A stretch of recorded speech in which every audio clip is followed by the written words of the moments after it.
Hi friends, पिछली class में हमने देखा different different graph, table, pie chart मतलब कहाँ यूज़ होते हैं, किस तरीके से हम किन मदों को यूज़ करने के लिए हम इन चीज़ों का यूज़ करते हैं। जैसे पाई चार्ट के बारे में मैंने बताया था, एक्सपेंडिचर के लिए, इनकम के लिए, ठीक है, जहाँ पर हमें कंपैरिजन देखना हो कि कहाँ पर कितना खर्चा हुआ, ठीक है। जैसे हम अपने घर का ही देखते हैं, अपने घर में देख लेते हैं कहाँ से इनकम आई, रेंट से इनकम आ रही है, सैलरी से इनकम आ रही है, कुछ बिजनेस से इनकम आ रही है, उसको हम दिखा सकते हैं। एक्सपेंडिचर हमारा कहाँ हो रखा हम पाई चार्ट से दिखा सकते हैं। इलेक्ट्रिसिटी का बिल, वाटर बिल दिखा सकते हैं, खाना और खर्चे पर कितना खर्चा हो रहा है, स्कूल बच्चों पर कितना खर्चा हो रहा है, ट्रांसपोर्ट पर कितना खर्चा हो रहा है, तो ये हम पाई चार्ट के थ्रू दिखा सकते हैं। बार चार्ट जो होगा वो एक देश की ग्रोथ दिखा सकता है, जीडीपी कितना बढ़ रहा है, ये सारी चीज़ें हैं ना। अब हम उनके क्वेश्चंस करेंगे, ठीक है। तो सबसे पहले टेबल के क्वेश्चंस को हम देखते हैं, टेबल को हम कैसे सॉल्व करेंगे। चलिए एक क्वेश्चन देखते हैं, उससे समझ में आ जाएगा। आप देख रहे हैं निम्नलिखित तालिका में विभिन्न आयु वर्ग के लोगों की संख्या को दर्शाया गया है जिन्होंने एक महीने में राज ट्रेवल्स द्वारा यात्रा की है, ठीक है। ये यात्रियों की संख्या आप देख रहे हैं यहाँ पर, और इधर आप ये देख रहे हैं एज दे रखी है, ठीक है।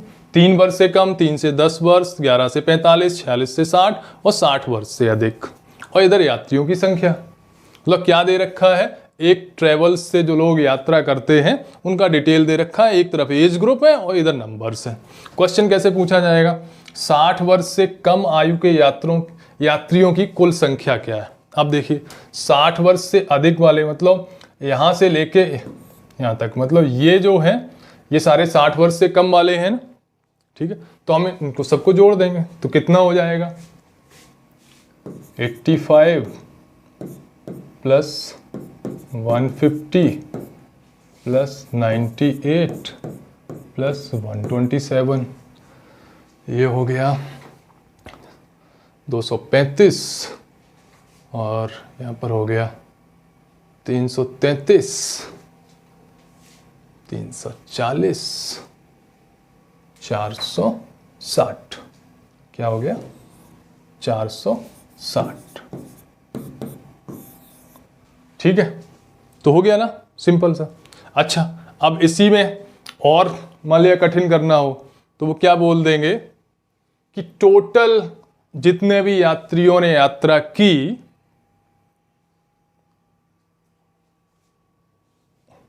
ठीक है, उनका 60 वर्ष से कम आयु के जो ट्रेवलर हैं क्या उनका प्रतिशत है, ठीक है। मतलब कहना ये चाह रहा है जितना भी टोटल यात्रा करने में 60 वर्ष से कम वालों का कितना प्रतिशत है, ऐसे भी पूछ लेंगे।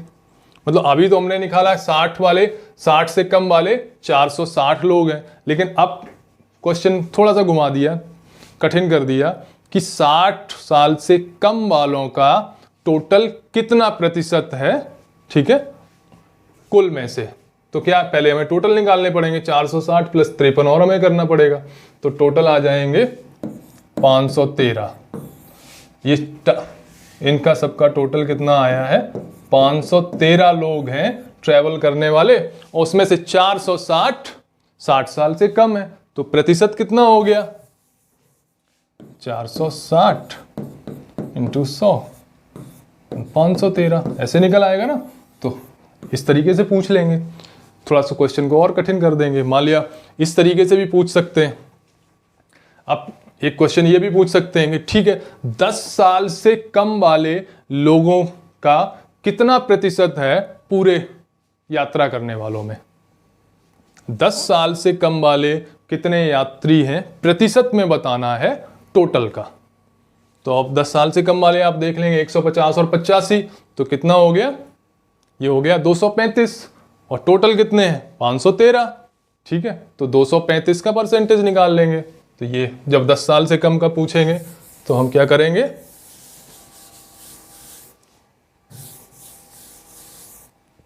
मान ली 10 साल से कम का पूछा, तो 10 साल से कम के टोटल कितने हैं 50 और 85। देखो ये 10 साल से कम के हैं ना, तो ये हो गए 235 और टोटल कितने हैं 513, निकल आया प्रतिशत, ठीक है। तो इसमें तालिका में से कुछ भी पूछ सकते हैं, वो 45 साल से कम के, या आप पूछ लें कि 45 साल से ज़्यादा के, उनका प्रतिशत भी पूछ सकते हैं और नंबर्स भी पूछ सकते हैं। नंबर्स पूछेंगे तो सिंपली आप घटा के जोड़ के निकाल लोगे, और जब प्रतिशत पूछेंगे तो आपको टोटल इधर मालूम होना चाहिए और जितना नंबर आया उसका परसेंटेज निकाल लेंगे। तो तालिका के इस तरीके से क्वेश्चंस पूछे जाते हैं। देखते हैं एक और क्वेश्चन शायद इसका है। हाँ, अब ये है वही क्वेश्चन है, सभी आयु वर्ग के यात्रियों की औसत संख्या क्या है? सभी आयु वर्ग के यात्रियों की औसत संख्या क्या है? ठीक है, अब आप समझो कैसे निकालेंगे। पहले तो हमें टोटल यात्रियों की संख्या निकालनी पड़ेगी, है ना। क्वेश्चन पूछा है सभी आयु वर्ग के यात्रियों की औसत संख्या क्या है। ठीक है, कैसे निकालोगे? इसमें कौन कौन से ग्रुप हैं? एक ग्रुप है 3 वर्ष से कम वाला, ठीक है। एक ग्रुप है 3 से 10 वर्ष वाला, एक है 11 से 45 वाला, एक है 46 से 60 वाला, और एक 60 वर्ष से अधिक वाला। ठीक है ना।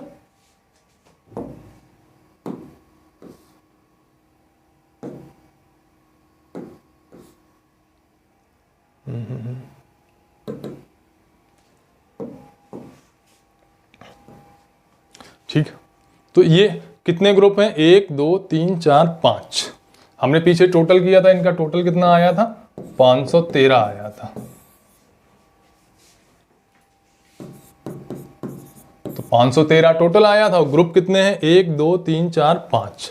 5 से हम भाग दे देंगे, तो 5 एकम 5, 0, 5 दूनी 10, 5 छक्का 30, ये आ गया। ठीक है, तो सभी आयु वर्ग के यात्रियों की औसत संख्या क्या है? 102.6। टोटल वर्ग कितने हैं? 1 2 3 4 5। क्लियर? तो इस तरीके से तालिका का क्वेश्चन पूछ सकता है। मैंने स्पेसिमेन क्वेश्चन बनाए, जरूरी नहीं कि यही क्वेश्चन होगा, ठीक, कि इसी तरह के होंगे, थोड़े और कठिन हो सकते हैं। ऐसा हो सकता है कि ये भी दिया जा सकता है, मान लिया एक स्टूडेंट दे रखा है, या 5-6 स्टूडेंट दे रखे हैं, student A B C D, ठीक है, और उनके किसी सब्जेक्ट में मार्क्स दिए जा सकते हैं, मार्क्स दे दिए, परसेंटेज में भी दिए जा सकते हैं।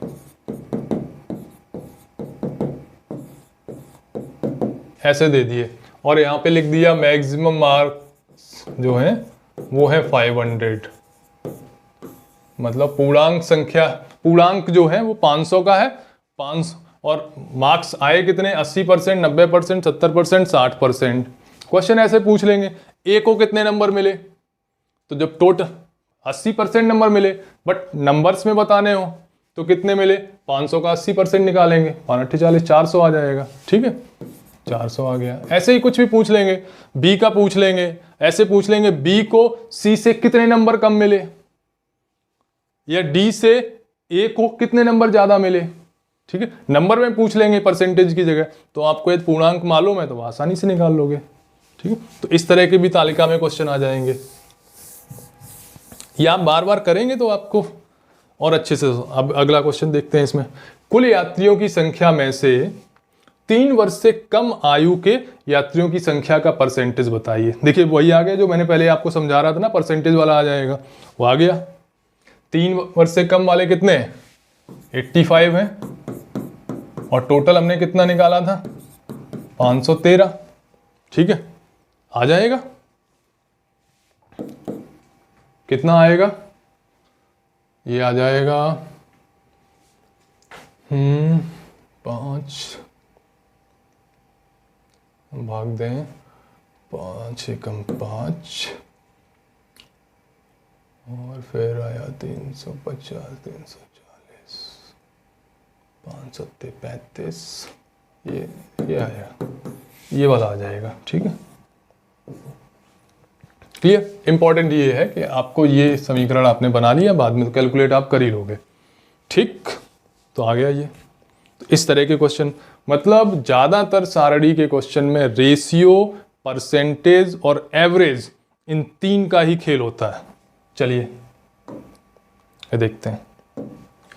ठीक है, तो आपको समझ में आ गया कि सारणी के टेबल के क्वेश्चंस किस तरह के होंगे। अब मैं एक बार आपको और बता देता हूं।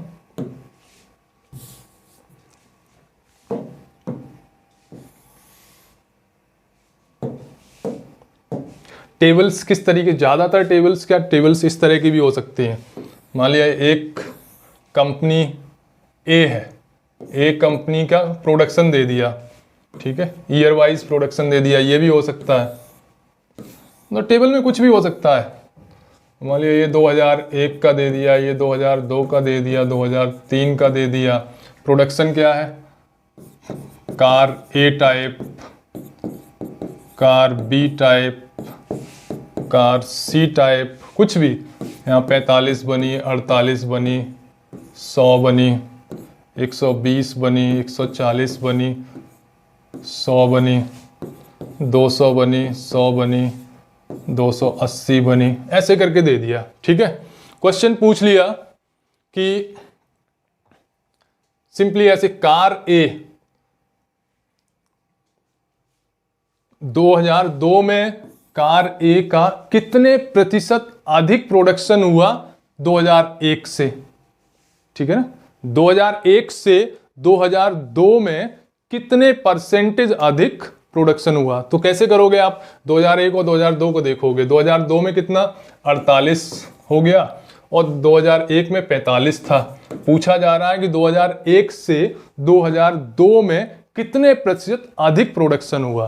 तो नंबर्स में 3 है और 2001 से मतलब 45/100 निकल आया परसेंटेज। ऐसे करके पूछ लेंगे।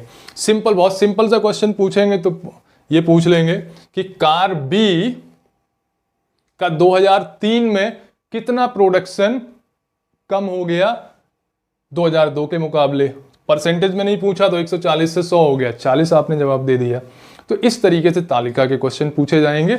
आई थिंक आपको समझ में आ गया होगा। आपके पास जो भी बुक हो उसको आप खोलिए और उसके क्वेश्चंस लगाइएगा टेबल के और ग्राफ के। ठीक है, अब अगली क्लास ग्राफ के क्वेश्चंस की लेंगे। ठीक है, यहाँ पर क्लास खत्म करते हैं। Okay, thank you.